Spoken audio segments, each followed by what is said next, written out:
Mauritius நாட்டில் நடைபெற்ற சர்வதேச பீச் கபடி போட்டியில் தங்கப்பதக்கம் வென்ற இந்திய அணியில் இடம் பிடித்திருந்த விழுப்புரம் சோழபாண்டியபுரத்தை சேர்ந்த அந்தோணியம்மாள் இன்று ஊர் திரும்பினார்.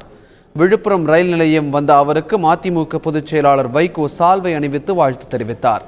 விளையாட்டுத் துறையினரும் பொதுமக்களும் அவருக்கு உற்சாக வரவேற்பு அளித்தனர். பின்னர் செய்தியாளர்களிடம் பேசிய வைகோ தங்கப்பதக்கத்துடன் திரும்பியுள்ள மாணவியை தமிழக அரசு உரிய முறையில் கௌரவிக்க வேண்டும் என்று கேட்டுக்கொண்டார். சிறந்த ஊக்கத்தொகையும் வேலை வாய்ப்பும் தேவை. எனக்கு தங்கமாரி இப்போ கொடுத்த மாதிரி 2 கோடி ரூபாய் கொடுத்து ஊக்குவிச்சாங்க. அதே மாதிரி என்ன மாதிரி ஏழை குடும்பத்தை சேர்ந்த பெண்மணிக்கும் ஊக்கத்தொகை கொடுத்து ஊக்குவிச்சா என்ன மாதிரி நிறைய பிளேயர்ஸ் வரதுக்கான வாய்ப்புகள் நிறைய இருக்கு. இந்தியாவுக்கு புகழ் தேடி தந்த ஒரு குடிசை வீட்டிலே பிறந்த பெண் அந்தோணியம்மாளுடைய வெற்றியை பாராட்டுகிற விதத்தில் நீங்கள் அழகான இல்லம் இந்த அரசு கட்டித்தர வேண்டும்.